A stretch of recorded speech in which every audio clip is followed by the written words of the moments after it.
We're surrounded by plants. We eat them, we grow them, and yet we almost never think of them as fighting off infection. But just like us, plants have really elaborate immune systems. They respond precisely and rapidly to disease, but they can do a whole host of things that humans can't do. In this lecture, we'll discover how plants respond to viruses and bacteria, how they can call in predators to protect themselves, and how they can even communicate their disease status over enormous distances.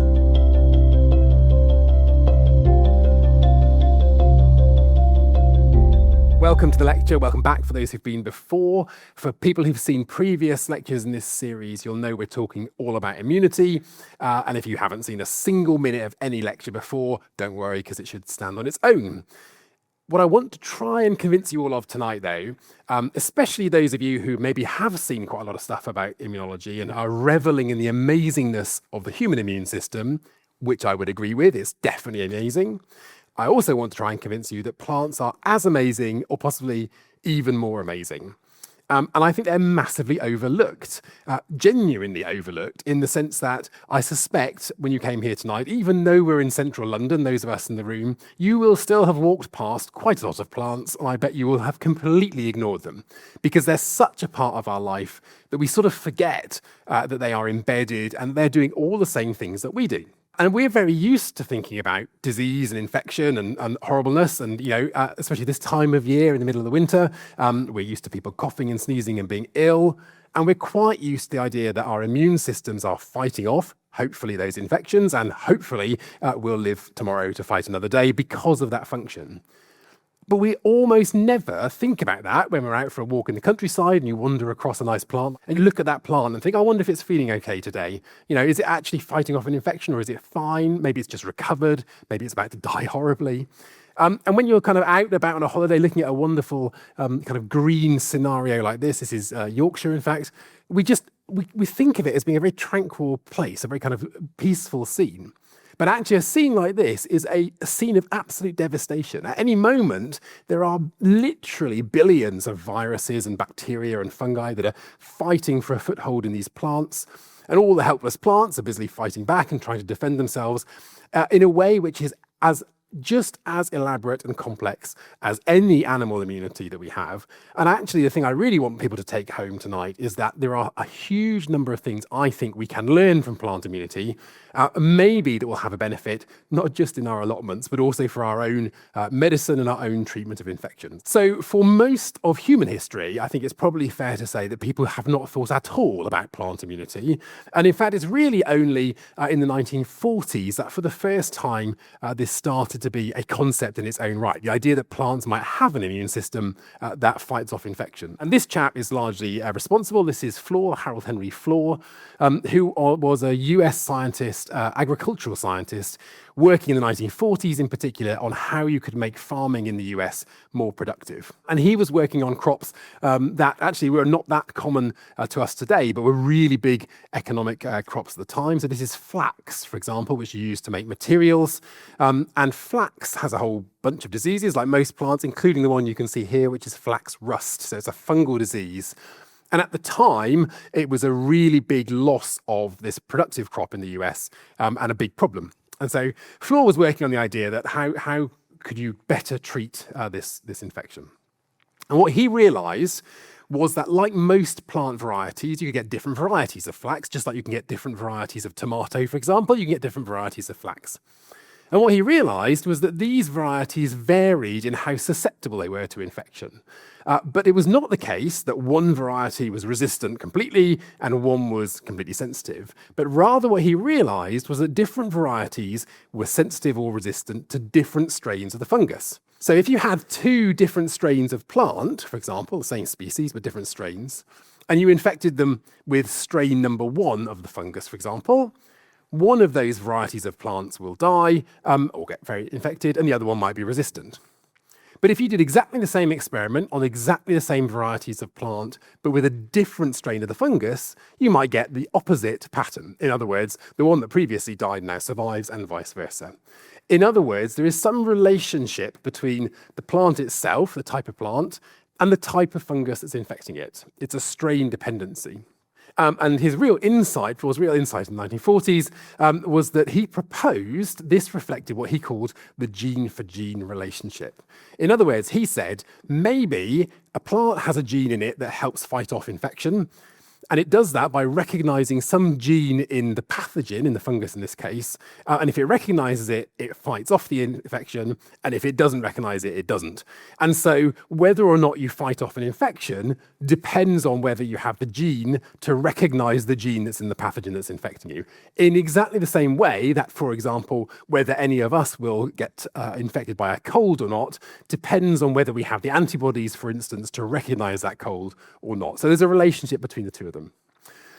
And that was actually, at the time it was a slightly overlooked idea, but it was pretty profound, because what he was saying was that actually plants have an immune system by definition. He didn't call it that, but that's what it meant. And that in some senses, that immune system was quite similar to the human immune system. It must be recognizing something in a fungus. And that was pretty pioneering. Unfortunately, he was way ahead of his time, because this was early 1940s. And it took a slightly depressing 50 years before anyone actually worked out what was going on here, right into the 1990s. And what happened in the 1990s was people started to get access to these molecular tools that allowed you to clone genes and look at proteins and understand what was going on. And so what they started to do was investigate this variation in susceptibility. So this is flax again, looking at different varieties of the plant here that are either obviously resistant at the bottom or highly susceptible at the top. And one of the really big insights in the 1990s came from a different plant, which is one that hopefully is familiar to you all and does pertain those gardeners listening in or in the hall. This is one I suspect that we've all experienced. It's a tomato, obviously. And this tomato, as you can see, is not a very happy tomato. It has an infection, which is a bacterial infection, actually, caused by Pseudomonas syringae. And this is a really annoying infection that many of us will have experienced in our greenhouse tomatoes, or if you have a tomato plant on your shelf. It doesn't kill your plant, but it disfigures the tomato by making these little black blotches. And if you're a commercial tomato grower, this is a real disaster because people don't like buying tomatoes with black blotches. And this disease was being worked on at the time in the 1990s and showed the same sort of gene-for-gene relationship. So some strains of the bacteria would infect some tomatoes and not others, and conversely, some tomato varieties were resistant to other strains and not the first one. And so you had this gene-for-gene relationship. And so the idea, based on Flor, was that if you had an infection like this, what was happening was that whatever the pathogen was producing was not being recognized by the plant's immune system. And so what scientists were doing in the 1990s was they were working out when you have a resistant infection, so when the bacteria lands on the plant but does not cause an infection, then there must be some molecular recognition of that bacteria. And so there must be proteins that are doing that. And they successfully identified those proteins. And this really pioneered the start of a kind of 40-year adventure in plant immunity. And what they realized, or what later happened, was people worked out that these things actually physically interact. So this is a protein model. Those of you who are super keen biologists will be familiar with this. The rest of you don't worry about it at all. The bottom line is that proteins are produced as long strings of amino acids. They fold up and their shape is critically important, right? So if you're an enzyme to digest, for example, a sugar, your shape is what determines what you can do. So here you have two proteins. This bottom one is produced by the plant, the tomato in this case, and this top one is a protein produced by the bacteria. And it turns out that these two proteins are what is driving this resistance, because if you look quite carefully here, you can just about make out there's a little gap in the top here, and that gap fits beautifully that bacterial protein in it. So this is the protein structure. So what happens when a particular strain of the bacteria lands on the tomato is the tomato is producing this protein. If the bacteria is producing the corresponding protein that locks on, that interaction tells the plant, I'm being attacked, I need to mount an immune response, in exactly the same way that your antibodies defend you against a virus. And so this is why you have this gene-for-gene relationship, because if anything changes in this protein, now it doesn't recognize the bacteria anymore and it can cause an infection. And conversely, if the bacteria changes its protein slightly, it might not be recognized anymore and now it can infect the plant again. And so this so-called virulence-antivirulence relationship is what really made people realize that, okay, this is essentially a proper molecular immune system functioning inside a plant. And it's opened up a whole world of really exciting possibilities. So what actually happens? I mean, I just say this renders the plant resistant, but what actually happens? And it turns out when you start looking at what the plant is doing, what it is doing is actually remarkably similar to what we do. So one of the first things that happens for most plants when they recognize that a pathogen is infecting them in this way is it triggers a process called the hypersensitive response, which is essentially a process of localized cell suicide. So what we're looking at here is a slice through a leaf. So right at the top here, you can imagine that's the top of the leaf. And the individual cells obviously are stained up beautifully. If a pathogen lands on the top of the leaf, and that pathogen is producing one of those proteins that is recognized by that resistance protein, then the cascade that's triggered, the signal that's triggered, tells the plant cell at that point of contact, you've got to kill yourself now. Because by doing that, it prevents the pathogen from gaining an entry. If you think about that, the pathogen is seeking out nutrition, it's trying to drive its way into the plant. If the plant cell dies, it removes all nutrition, it hardens off, and it forms an impenetrable barrier. In the same way that the outer layer of our skin is dead, because it's really difficult for stuff to penetrate through a dead layer of cells. And so what you see in a plant that is resistant, if you look through a microscope, is that you add on, for example, that bacteria, it's recognized, it triggers a little wave of cell death, and you get a little tiny patch of dead cells. This is now looking from the top of the leaf, and the red cells are all dead. You can't see the pathogen, but what's happened here is something that it's resistant to, a virus or a bacteria or a fungus has landed here. The cell has recognized it and its neighboring cells have all died, and the fungus, for example, has not been able to enter the plant. So it's a kind of suicide that protects the rest of the plant. And so although you can't see it at the macro level, if you look at a resistant plant in the middle of an infection, at a very microscopic level, it's covered in these tiny, tiny patches of dead cells. And this process, especially for those of you who've been to my previous lecture, might sound a little bit familiar, because this is exactly the same thing that we do, in fact we are doing right at the minute, sat in this hall, to protect ourselves from a whole battery of infections, particularly viral infections. So if you get a viral infection into one of your cells, and right at the moment, many of you will have that, you will have come in, especially if you've come in by tube or bus or something, you've been breathing in stuff, the people around you have been breathing out these horrible viruses. Some of those viruses will be landing on your cells and trying to penetrate your lung cells. And if the virus has a protein that your immune system immediately recognizes, then your lung cell will do what you see here. It will curl up in a ball and it will die, taking with it that virus before it can spread, committing suicide, but protecting your body from yourself. And the good news is by the time the lecture's over, you will have reborn a new cell to replace that lung cell, and off you go. In humans and other vertebrates, we have an additional system, which is that if this fails and the cell itself doesn't recognize the infection, a separate part of the immune system can still kick in and tell it that it's infected and tell it to kill itself. And those are the T cells that you might recall, those of you who saw the previous lecture, which act as a sort of secondary signal. So in this movie, this is an infected cell, two long infected cells here. And what you'll see coming in from the top is a T cell. The T cell realizes that cell is infected with the virus, delivers this killer blow, and now the infected cell kills itself. It hasn't realized it was infected, but it doesn't matter, because the T cell does recognize it and tells it to kill itself. So for both animal cells and plant cells, this controlled form of cell suicide called apoptosis is absolutely critical to stopping infections from spreading. And actually a huge amount of work in plant biotechnology has been about trying to get these traits into varieties that are commercially important, so that plants will recognize infections early, undergo this process, and protect themselves from infection. So there's a first level at which I think plant immunity and animal immunity are kind of remarkably similar, but actually there are lots of other levels where there are also huge similarities. And again, I think an area where we can learn quite a lot. And a lot of this work came about from the fact that people started looking after this early work to recognize how a plant identifies a pathogen. Then the next question that people asked, obviously, is, okay, so that's all well and good, but what is the plant going to do? So the first thing is, it kills a few cells to try and stop the infection spreading, and that is quite logical. But that is not perfect, right? Other stuff will happen. So is that the full extent of the plant immune system, or does more happen? And obviously more happens, otherwise this would be an extremely short lecture. So people started looking in plants that were resistant at what else they did to fight off infections. And one of the approaches that people took was to take a resistant plant, this is tobacco, which, as well as being, of course, once upon a time a really big crop, happily a slightly less important crop these days, but is also a really useful model plant. So tobacco, in this case, has a whole variety of infections. This is a resistant plant. So what you can do is you can attack the plant with a particular infection. In this case, the plant has been exposed to tobacco mosaic virus, which is, as it says, a virus of tobacco. It's clearly not sick.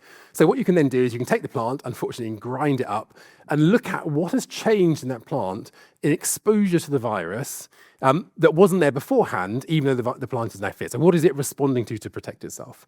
And what you see, as unsurprisingly, is a whole bunch of genes change. So you start producing some things you weren't producing, you stop producing some other things. But one of the really early things that people saw and were slightly confused by was they start to accumulate, plants that have been attacked but survived, start to accumulate this molecule here. This is salicylic acid. It's a small molecule. And actually, for a while, people were a little bit puzzled. They wondered if this was some kind of byproduct, it was kind of inadvertent, or it was a bit of a red herring. But then people realized that actually, if you extract salicylic acid and you spray it onto a plant that's never seen an infection, that plant then becomes more resistant to challenge with the pathogen. So if you preempt, if you give all your tomatoes a bit of salicylic acid, and then you attack them with those bacteria, for example, they'll do better. Conversely, if you prevent a plant from making salicylic acid, it becomes kind of immunocompromised. It becomes vulnerable to infection. So this molecule somehow is signaling plants to mount an immune response. And so this, in many ways, is analogous to things that we have in our bodies called cytokines. So when you're infected with a virus or a bacteria, as well as attacking the virus or bacteria, you also produce these molecules, cytokines, to warn the rest of the body that infection is in the way. And their role is to prime the immune system to fight off infection. This, if you like, is the plant cytokine. It's the molecule that says there is trouble, you need to be ready for it, start activating all your immune responses. And what that molecule does is it tells the plant you need to produce every possible weapon you have to fight off infection. And that's exactly what they do. So if you spray salicylic acid onto a plant, it will start to express genes, so to produce proteins from genes that are defensive proteins. So for example, going back to our little 3D models here, they produce things like, it was a bit clunky, isn't it? But things like this is an antimicrobial peptide. It's a small protein that punches holes in bacteria, which is quite an effective way of killing bacteria. And this one on your right-hand side is a molecule that degrades the fungal cell wall. It's called a chitinase, so it chews up fungi. So when you give a plant salicylic acid, it starts producing these enzymes to fight off infections that might be about to come. So as well as targeting the infection that you're dealing with right now, you're priming yourself to fight off infection as it comes, in exactly the same way that animals do. So this all seems like a terrifically good idea, right? I mean, if those of us who are gardeners, we're like, why don't they just do this all the time? Then we would not have to go out and cry over our kind of rotting tomatoes. So why don't plants just make these molecules all the time? And it turns out they don't do that for exactly the same reason that we don't keep our immune systems on all the time, because it's really damaging. And you can see that here. So this is a plant called Arabidopsis. It's a weed, actually, but it's a weed that is used around in labs all around the world because it's kind of it's the botanist's equivalent of a lab mouse. It's like a really powerful, versatile plant. You can do lots of good genetics in it. In the top left corner is what Arabidopsis normally looks like. And then the other three plants are all genetic mutants in which their immune system is permanently activated to varying degrees. And what you can see is that all those other three plants are actually a bit spindly, they're a bit stunted, they're a bit abnormal. By activating their immune system, even though they're protected from infection, they are somehow damaged. They're not growing as well. And this is the plant equivalent, essentially, of an autoimmune disease. Their immune system is overactive, it's damaging themselves, it's not helpful. And so it's very similar to diseases we have in humans, where the immune system is permanently activated. So this is Behçet's disease, for example, where you have a permanent inflammation. But you can also think about things like rheumatoid arthritis, where your immune system's in overdrive, it's going too extensively, and it's damaging your own tissues. So just like animals, plants also suffer from autoimmunity, and for that reason, having an immune system that can turn on and off is critical and not one that is permanently on. So plants and animals both have this specific system for recognizing foreign pathogens. They both have this cell suicide-based response. They both trigger a systemic response using either cytokines or salicylic acid. And then the really surprising thing is actually the way they deal with infection is also very, very similar. So this is quite a nice study from a number of years ago now, where people looked at a plant that was under attack. And in this case, again, with Arabidopsis, so that model plant. And they looked at all the genes that are going up. They're overexpressed in response to infection. There were 153 of those genes. And then they looked at those across the whole of life, and they said, how many of those genes have comparators in humans? And it turns out that 60, so over a third of those genes, are also present in the human and are also activated during an immune response. And that in some ways is maybe that not so surprising, because of course what a plant uses to fight off a bacteria might also be useful to ourselves. So we also produce those molecules that I just showed you that punch holes in bacterial membranes. But I think it really highlights the fact that, superficially we're very, very different. But at a molecular level, what a plant and a human do to fight off infections are actually remarkably similar. So plants, I think, are really quite fabulous and quite similar in many ways. And actually, there are some interesting kind of twists to this similarity. And the one that I like the best is that molecule that we talked about just now, this systemic one, salicylic acid. And it turns out, through complete kind of convergent random evolution, but nonetheless, that this molecule also shows similarity with humans. So salicylic acid, as well as being important for the immune response, was first identified in willow trees. So salix is the Latin name for a willow tree, and willow trees produce a lot of salicylic acid, and so it was first identified there. And for those of you who are kind of keen on your sort of medieval history, if you go to a good National Trust house and look at their old books, some of the medieval medical texts will say things like, in the event they don't talk anywhere like this, they talk in some beautiful kind of Shakespearean language, but they'll say things like, if you have a toothache, chew on a willow branch. And that is because salicylic acid is an anti-inflammatory in humans. It dampens down our inflammatory response and it tones down kind of pain, essentially. And so for a long time, people knew that salicylic acid has a role in humans. And actually, what of course happened quite a long time ago was chemists realized you could take this molecule of salicylic acid, you can give it a little tweak, and you can make it much more effective. So you put this little chemical group here on the side, not a big tweak, but a small chemical tweak. And now you have turned salicylic acid into aspirin. So both in plants and in humans, this molecule has an incredibly important role, even though the way it's functioning is completely different, right? What it's doing in a plant is signaling the activation of an immune response. What it's doing in a human is dampening down your immune response and also preventing pain. But I really like that kind of analogy, and it makes me think that maybe Harry Potter was onto something with his kind of slightly humanized mandrake roots. So far, so similar, plants just like humans. We do a lot of stuff the same. But the thing that is most exciting, I think, is the stuff that is radically different. And here, I think, is the place where we might be able to learn and build on some of the really exciting stuff that plants do. And one of the things they do, which I think is quite fascinating, is they literally smell danger.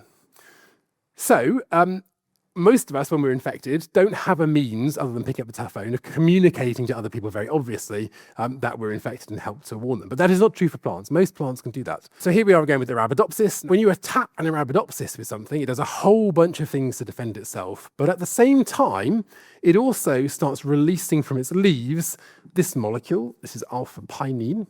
It's a so-called volatile molecule. So it goes into the gas phase, it drifts away. And so an Arabidopsis that is under attack is releasing this molecule to the air. And it turns out that other Arabidopsis can detect this molecule at huge distances, actually. And when they do, they activate their immune response. So it's kind of like a scream for help from the Arabidopsis that is heard a long way away, preparing them. So by doing that, it's helping prime other plants to protect itself in advance. And that is something, as far as we know, that animals don't do. We don't kind of communicate through volatile signals our immune status. Really important. Raises some interesting questions around kind of crop protection. So could you spray this on? The thing I have to say that most disturbs me about this is that alpha-pinene is also the smell molecule that's used in a lot of pine-smelling household products, because it smells quite strongly of pine trees. And I have to say, when I was putting this lecture together, I went off and cleaned the bathroom and realized to my horror that I was spraying our pine-scented toilet detergent around. And I just suddenly had this vision that all our houseplants were like screaming in horror at the smell of death as it wafted around the house. So we've changed to lemon-scented now. I don't know if that's any better.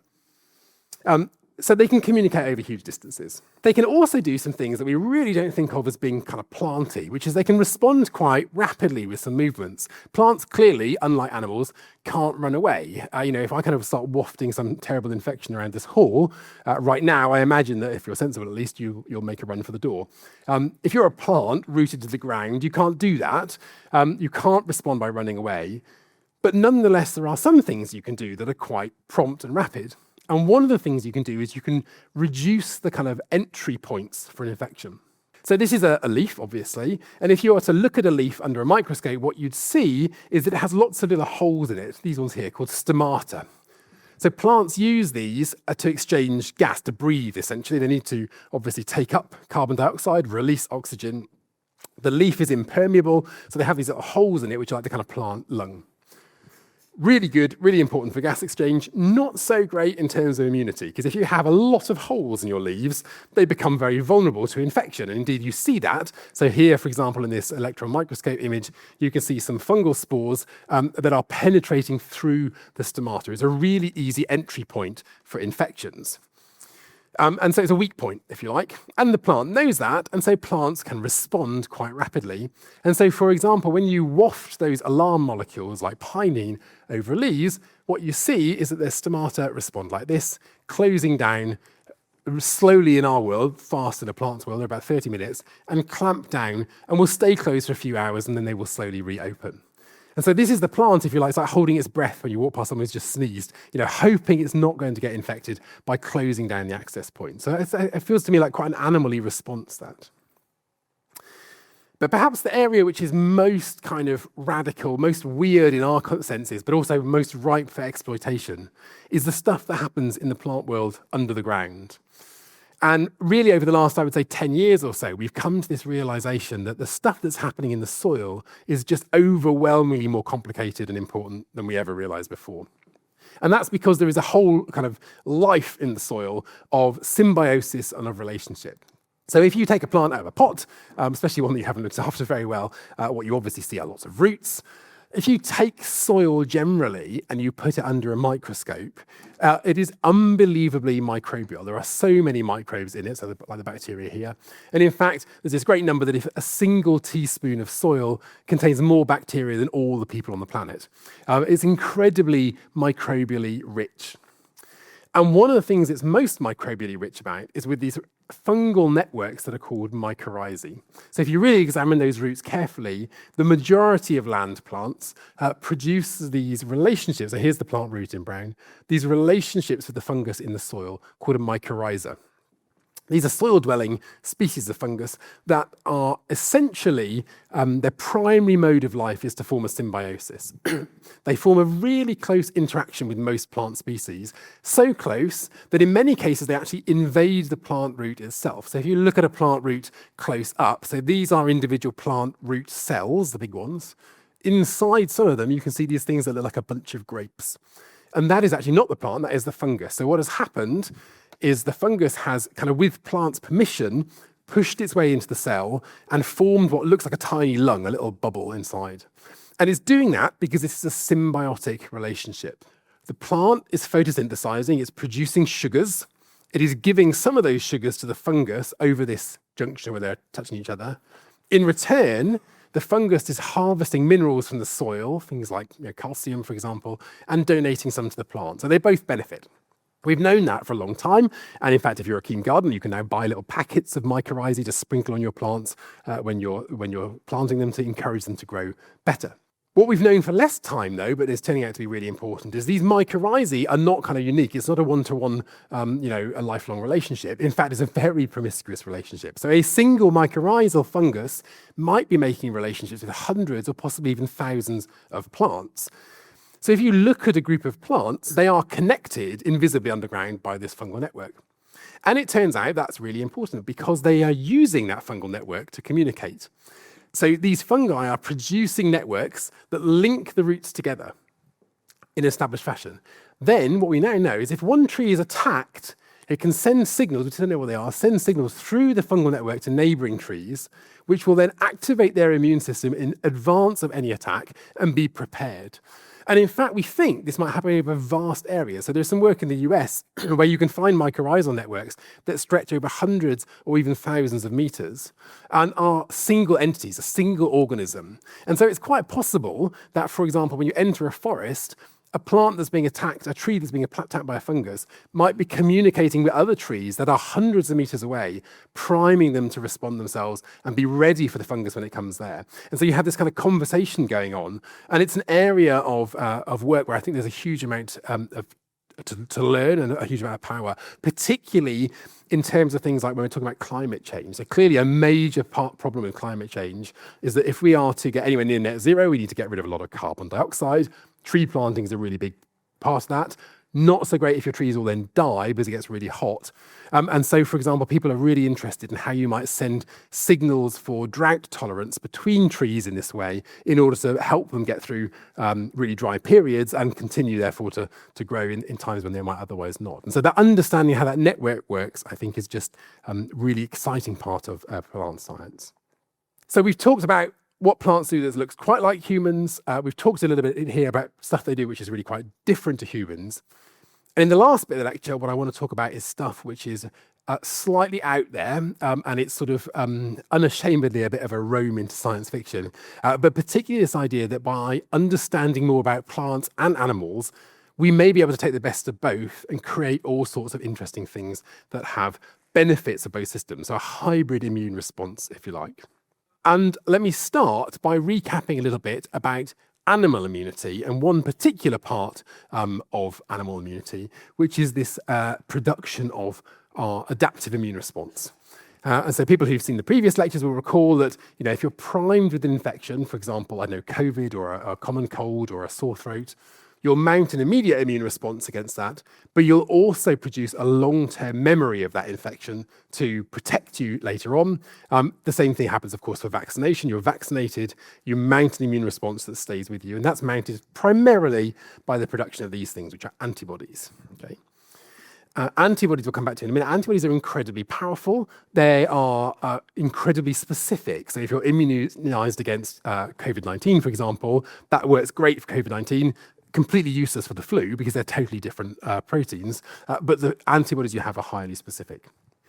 Vaccination is clearly an incredibly powerful way of preventing infection in humans. The only problem is it only works if you're ahead of the game, right? Great to get vaccinated against yellow fever, for example, if you haven't gone on holiday yet.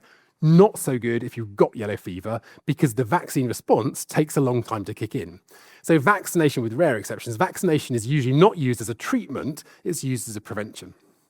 But you can use something similar as a treatment in rare cases, because what you can do for someone who has not been vaccinated and has already been infected is you can infuse into them pre-existing antibodies, and that will help fight it off. So, for example, if you have something like rabies, if you've been bitten by, you have not been vaccinated against rabies, you can infuse in antibodies against the virus and try and protect that person, so-called passively. That's a really useful approach. It is very, very difficult because antibodies are incredibly expensive to make. They are very difficult to purify, and they are not that widely used for that reason. The production costs are a real nightmare, and generating them generally is quite tricky. But plants can come to the rescue, and there has been some really interesting work recently on producing what they're calling plantibodies.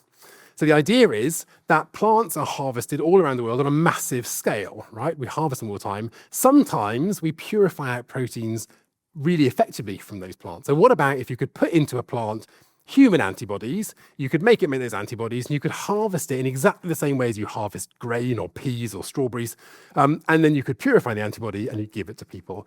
It would be massively, massively cheaper, probably 100 times cheaper, and might allow you to have a panel of antibodies to treat people's infections in a much more effective way. And there is a lot of excitement about it. There are still no commercial plantibodies available, but a lot of interesting work, particularly for relatively rare infections where it's probably never going to be commercially viable to make a vaccine. You might be able to make a commercially viable plantibody against those infections. I think I really like that idea of kind of using food technology for medicines. You could, though, think about going one step further. So most of us, hopefully all of us, have had this experience. I've been vaccinated against all sorts of things with a jab to the shoulder. Most of the time you think, ouch, that's a bit painful. And quite often I remember as a child thinking, Why can't you just like eat this instead? And of course, there is one vaccine that hopefully all of us have had where you do eat it, which is polio. So the oral polio vaccine, those of us who are old enough got on a sugar cube. These days, sugar cubes are not recommended, and so you just get like this. But this is an oral vaccine. We have relatively few oral vaccines because it's quite tricky to make those work, but it is at least practically possible. The really big problem with vaccines generally, and oral vaccines in particular, is supplying to the places you need them, because you have to make them, you have to supply them, you have to typically keep them on a cold chain, so you have to keep them refrigerated all the way along, and quite often you have to have them given by someone who's medically qualified, especially if you're going to stick a needle in somebody's arm. All of which are problems that could be solved if you could make your vaccine not like this, but like this. And there's a lot of interest and actually some quite promising very recent data suggesting that in some cases you may be able to produce vaccines in edible plants. And in fact, the one that has been recently published is called Tomatikov, which is a tomato-based COVID vaccine. The idea being if you can generate sufficient antigen in tomato juice, you might be able to give people a glass of tomato juice or maybe even a tomato sandwich, and they might be able to vaccinate themselves and thereby remove many of the hurdles to getting vaccines deployed out more widely. The really big problem, and that is still true also for this vaccine, is that actually the immune response you generate at the moment is much, much weaker than if you stick it into someone's arm. So it's not really practical at the moment, but we might solve that and get there. So if we start to combine all those technologies, I think there's a really exciting future for thinking about plant immunity and animal immunity. So you could imagine, for example, at the most simple level, we might be able to specifically engineer this to massively improve our production of crops. So at the minute, as of last year, about 20 to 40% of our global crop production is lost to disease before you ever eat it. That's really bad if you're a farmer. It's also really bad if you're worried about the climate, which most of us are, because that means that you have wasted 20 to 40% of your diesel fuel, of your pesticide, your fertilizer, growing a crop that's never going to a person. So if we can get this number down, it's great for feeding people. It's also great for not damaging the world quite as badly as we are now. So you could imagine, in fact, you don't have to imagine because it's already happening, taking things like very specific resistance proteins from plants and putting them into different varieties to render them resistant.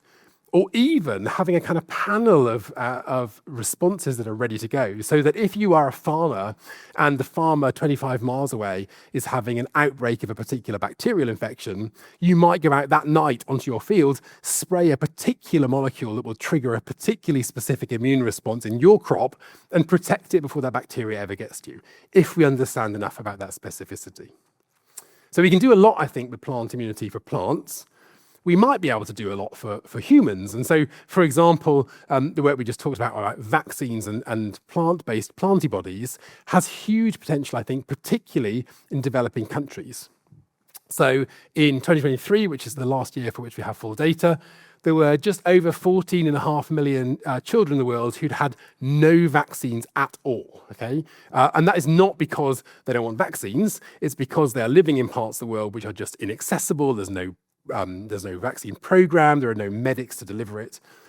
But if we enter a world where you can produce stable childhood vaccines in something like a banana crop, you can remove all those barriers, right? You can also remove the cost issues, and you can empower local communities to look after their own health instead of relying on people jetting in with white coats on and jabbing everyone in the arms. I think there's a huge potential for that for human health too. But the final example I want to think about is where we might be able to really apply some pretty kind of radical thinking and new tech to pushing plant immunity in a whole new direction. And the story I want to finish on for the last couple of minutes is a very recent one, actually, that comes out not far from here, over in Norwich at the Sainsbury lab, where they are starting to look at really taking plant immunity to the next level. And I think there is huge potential here that we can harness this in the future to use plants as disease sentinels. And this work actually has its basis in understanding and working out how plants fight off infection. So this is Sophie and Kamun's work, where they are looking at a particular immune protein in a plant called PIC1, which is this protein here. PIC1, we know, is important for the immune response of a plant. It recognizes invasive pathogens, like I've been talking about all the way through, and it triggers an immune response. And just like all the proteins we've been talking about earlier, it does that by this interaction. So this is the pathogen it recognizes. This is called Magnaportha oryzae. It's a rice blast fungus. It attacks rice. And it's a big, big cause of rice lost around the world, actually. So when this guy tries to invade a plant, as it's doing here in this little image, if the plant is fortunate and it has a pick protein that recognizes the corresponding protein in the fungus, it can fight it off. And it does that, just like the proteins I said a few minutes ago, by physically binding. So this is the resistance protein in the plant. This is the one from the fungus. It sticks to it, and if it makes that interaction, it tells the plant you're being under attack, fight it off. The clever thing about PIC1, though, is that this bit that recognizes the foreign pathogen sits out on an arm. So if I don't know if I can do this. So if you imagine you have your doing bit of the protein here, and you have a bit out here which recognizes the pathogen. And if this bit binds, it activates this bit and triggers an immune response. That means that you can, if you're a clever genetic engineer, you can fiddle with this and you can swap this so-called domain around. And you could theoretically at least say, okay, I'm going to take my PIC1 protein. I don't want it to recognize this pathogen anymore. I want it to recognize a different pathogen instead. Or you can go one step further and you can say to yourself, okay, plants recognize lots of plant pathogens.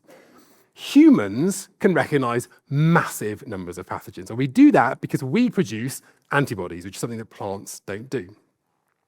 And in fact, using antibodies, we can recognize almost anything you can possibly think of, because antibodies are generated in this unique way called a VDJ recombination, a recombinating form of production. And what that really means is that we all have genes that encode our antibodies, but unlike most genes, if you have a gene for, I don't know, brown eyes, for example, it's one gene, produces one protein, job done. Genes for antibodies are not arranged like that. They're arranged in little units like Lego blocks, like you can see at the top here. So a single gene for an antibody is actually made of lots and lots and lots of different segments. What happens when a cell starts to produce an antibody is it chops and changes its DNA and it rearranges these segments into a different pattern, producing essentially a random pattern. And so the antibody it produces has a different recognition domain. It will recognize something different. So this is happening. Each of your B cells that produce antibodies has rearranged its genes in a different way. So each one of them can produce a different antibody. And then there's actually a process of further mutation and refinement that changes it.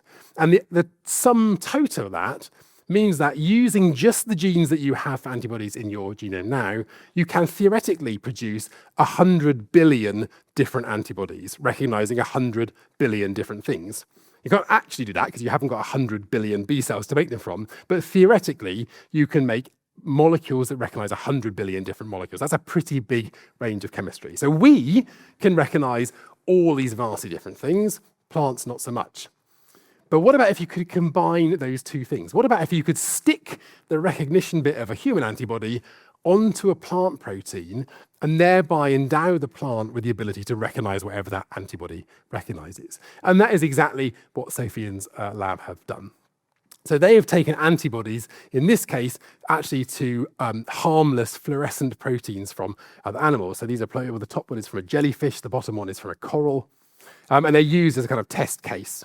So take an antibody that responds to these artificial, if you like, animal proteins, and they have fused that to this plant defense protein. And when they do that, magically now the plant has the ability to mount an immune response against something it's never going to see. You know, it doesn't get attacked by a jellyfish, but it will now respond to that jellyfish protein, and it will mount an immune response.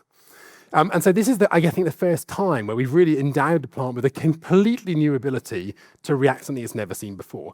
And now the next step is you could start to add on different units. You could make the response not trigger immunity, for example, but trigger some other process. So you could make that plant respond very accurately to almost any molecule you like. And the one that really strikes me as being a huge possibility here is, what about if we take this and we use those plants as sentinels for things that we worry about? So just in the last couple of weeks, you will have seen in the news, for example, this issue of foot and mouth disease in Germany. We in the UK spend millions and millions of pounds every year on surveillance, watching out for diseases that might come into the country. Foot and mouth is one example, rabies is another, lots and lots of diseases. We have all sorts of infrastructure at ports and airports that are testing, checking for these kind of infections all the time. And it costs a lot of money.